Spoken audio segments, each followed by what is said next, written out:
අද අපි රසමනස කංකුම් ටෙරල් එකක් හදාන්න යන්නේ. ඒකට කංකුම් ඕනි වෙනවා. ඊට පස්සේ ලුණු, සුදුරුවණු, තක්කාලි, බිත්තරයක්, කරපිංචා මේ හැමදේම ඕනේ. ඊට පස්සේ ඕනේ ලුණු ස්වල්පයක්. ඊට පස්සේ කැලමිරිස් ටිකක්, කහ කුඩු ටිකක්. ඊට පස්සේ පෑන් එක ලිපේ තියලා තේ ටිකක් දාගන්න. ඊට පස්සේ අපේ සුදුලුණු ටික දාලා චුට්ටක් රන්වන් පාට වෙනකම් මෙන්න මේ වගේ හදගන්න.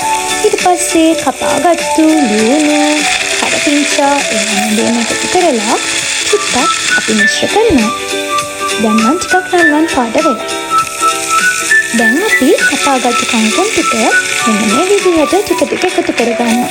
කැලමිරිස් ටිකක් දාගන්නවා. කහ කුඩු ටිකකුත් දාගන්නවා. මුළු ටිකකුත් දාගන්නවා. දැන් අපි මේ විදිහට මේක හොඳට කලවම් කරන්න ඕනේ. දැන් අපි කපපු තක්කාලි ටික දැම්මා. ඊට පස්සේ බිත්තරයත් එකතු කරා. බලන්න කංකුම් මෙහෙම හදලා රසයිද කියලා.